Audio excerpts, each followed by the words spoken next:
Okay, welcome back to our YouTube videos and our teaching on the spirit of man.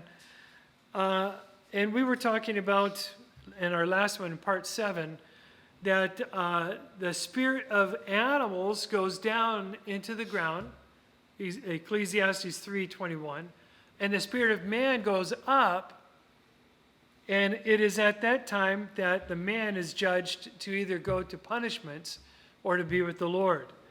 And before the sacrifice of Christ, people went to a place called paradise.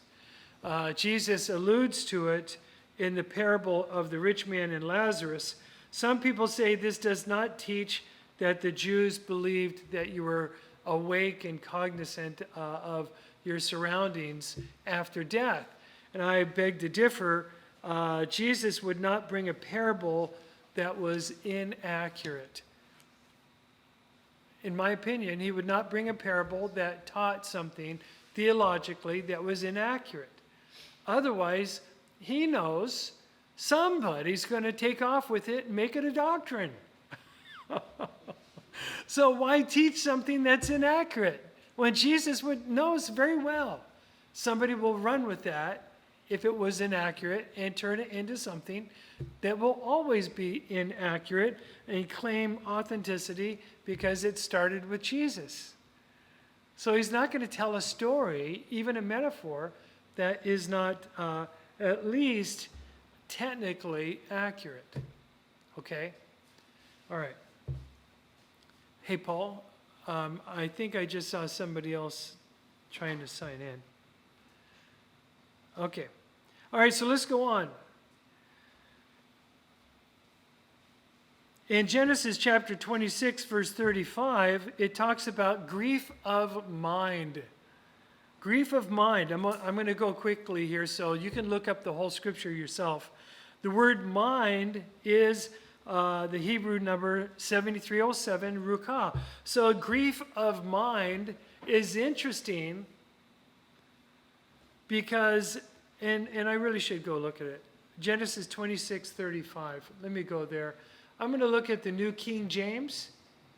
The New King James says this, and they were a grief of mind to Isaac and Rebekah. Okay, he's talking about the wives of Esau. The wives of Esau. They were a grief of mind. Now, it's a little confusing because in the NASB, it just says, and they brought grief to Isaac and Rebekah. The problem is this, the word ruka has been left out.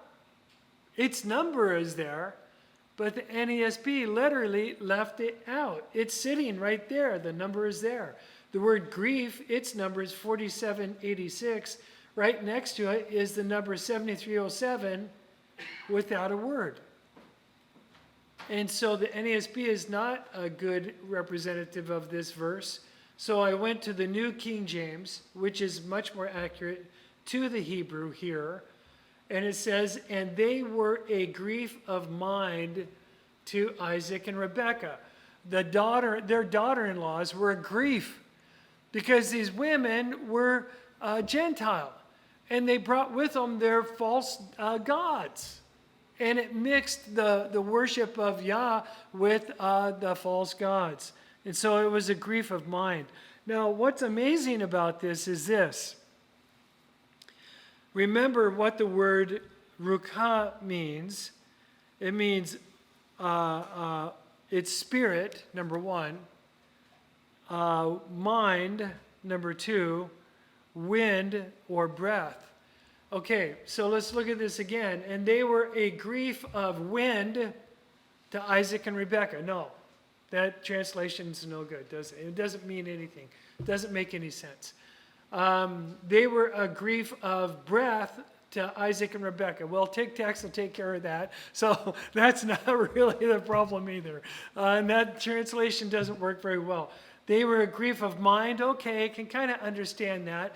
That what it means is their minds are pondering the problem of my daughter-in-laws. But think about it. They were a grief of spirit to Isaac and Rebekah. What do you think fits best? Spirit. Why were they a grief? Because they were bringing in pagan gods. They were a grief because they were bringing in pagan gods to their son and his house. So it was their spirits that were troubled, not just their minds. Their minds figured it out in an instant. It was their spirits that were constantly troubled. Why? Because foreign gods were being brought in to the worship of the one true God. That's why. So what should this translation really be? Should be spirit, in my opinion. But you can see how the natural mind would translate it as mind. But if you look at the real picture that's here, it should be spirit. But you can see how these words, you have to be very careful and let the context determine their proper usage. Genesis chapter 41:38, the Spirit of God. The Spirit of God. You can go and read the whole verse if you like. It doesn't change it. The Spirit of God. So the same word is used for the Spirit of God. Now, Linda mentioned earlier an answer to a question of mine, and that is the image that man was made in was the Spirit of God. So our spirit is the same as the Spirit of God. We are cognizant. We have a mind that reasons. We are aware of self and of others. And we are aware of God and who God is. Genesis chapter 45, verse 27 talks about the spirit of Jacob. And it's interesting, it's the same word. Why? Because we were made in the image and likeness of God, after the Spirit, not after the flesh. Do you know there's a lot of brethren that say that God looks like a big old man? And they've had visions and post-death visits to heaven, and they see this gigantic old man sitting up there with a long beard. Oh, there's God. Really? And one brother saw all these things flying all around his head and like flies, and those were the souls of people before they were born, before they were created. So I dubbed that soul flies. Forgive me. But God is not a man. Scripture tells us that. And God is not flesh. Scripture tells us that. Scripture tells us God is spirit. He's not a man. He's not of the flesh. Jesus is a man. The second Adam is a man with a perfected body that has been transformed to be like the angels. Flesh and blood cannot inherit the kingdom of heaven. So even Jesus doesn't have a body of flesh in heaven. He has a body, though, just like the angels. And when he comes here, it can appear as flesh. Why? Because that's our realm. It's a realm of flesh, see? It's still a realm of flesh, but not there. The spirit of Jacob was like the Spirit of God, in that it is energy. Some people have seen it and seen spirits without a form. They're a ball of light. Apparently, different colors in angels and demons denote different powers or strengths of the Spirit. The spirit of man and the Spirit of God. And that's the image we were made in. Isn't that wonderful? And on top of that, we have our soul attached to it. And do you know God has a soul? Because that's a personality, not made from DNA. No, that's just a shadow of what the real is. God is the real. God's personality.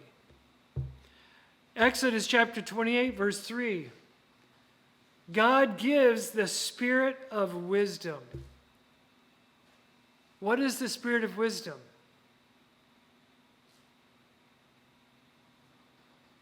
Well, some people would say, well, it is your brain on steroids.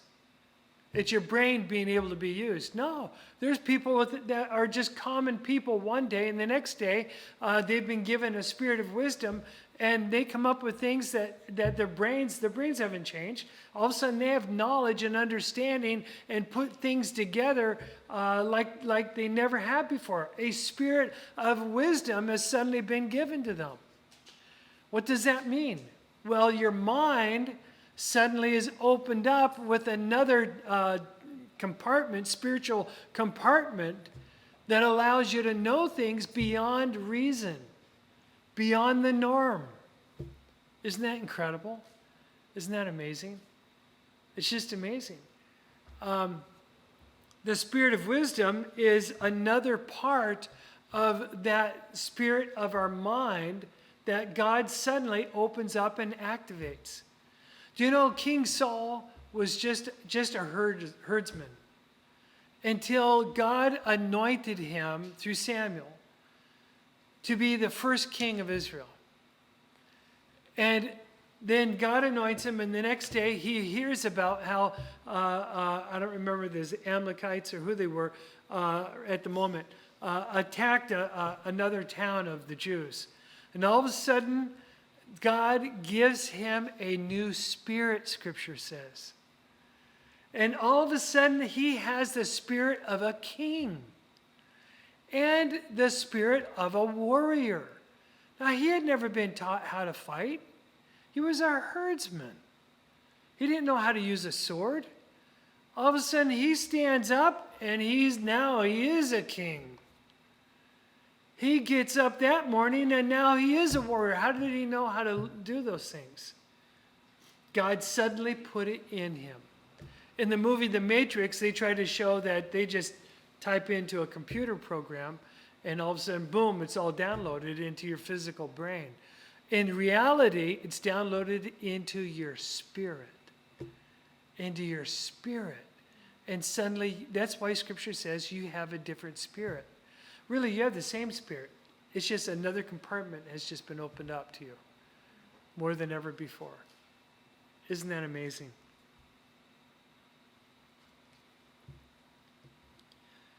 In Numbers chapter 27, verse 16, it says that Yahweh is the God of the spirit of all flesh. The word spirit here, again, is Ruach 7307. And notice, it's the spirit of all flesh. Because the flesh of man and of beasts both have a spirit of a mind. The animals to be able to act instinctually, and man to be able to reason like God and to worship God. He is the God of the spirits of all flesh, showing where they come from. They come from him. 2 Chronicles 18:21. The Lord sent a lying spirit in this prophet's mouth. That lying spirit was a demon. Demons are called Ruach 7307. Why? Because they too were made in the image of God. They too, angels and demons, they too have a mind and are cognizant of self and are cognizant of God. A lying spirit is a demon spirit whose specialty is lying, falsehoods, and speaking lies through people. Now, this is very important. We're going to end with this one. Psalms chapter 33, verse 6, it's a prophecy of Christ. And it says, by the word of Yahweh, I'm sorry. Let me take that back. It's Psalms 31:5. Prophecy of Jesus, which is fulfilled in Luke 23:46. And Jesus says, into thy hand I commit my spirit. Now, in the New Testament, it's the Strong's number 4151, but it means the exact same thing. The spirit of my mind. The spirit of my mind. My spiritual body, if you will, before I have a perfected body. The ball of light that is my spirit with my mind in it, that my soul is attached to. It was a prophetic statement in Psalms 31:5. It was fulfilled in Luke 23:46. Into thy hand I commit my spirit. So some people try to say, so when Jesus died, his spirit went back to God, but his soul went to sleep. That's what they say. And to that I say, no. His spirit, which is his mind, went straight back to God, which his soul cannot be separated from. Your soul and spirit are one thing now at conception. So wherever his spirit was, so was his soul. Into thy hand I commit my spirit. So in other words, Lord, do with me as you will. Send me where you will. Whatever your will is, I commit my spirit to you. And what did God do? Well, 1 Peter tells us. The Spirit of the Father then sent his Son's Spirit back into hell, where he preached for 3 days and 3 nights, Peter tells us. And he brought hope to the hopeless. And people who had waited for centuries and centuries, 4,000 years, some of them. They waited to hear him preach. Cain was there. They waited to hear him preach. They waited to see him come through the gates of hell, to come down and to preach hope to them, to the hopeless. So he committed his spirit to the Father. The Father went, I've got you, and I'm sending you right there. Preach to the hopeless. Tell them about your sacrifice. Get them prepared. Get them ready. Give them some hope. Because when you're resurrected, 40 days later, you're coming up here to be with me, and they're coming with you. And you will take captivity captive unto God, fulfilling the prophecy that he would take captivity captive. Isn't that wonderful? Into thy hand I commit my spirit. That doesn't mean his spirit went that way, his soul went that way. You can't separate the soul and the spirit. The scripture tells us clearly where his soul went. Straight to hell. In condemnation? No, he was found innocent. Straight to hell to preach. We're out of time on this video. Lord bless you till we come back together for part 9. Lord bless you and keep you.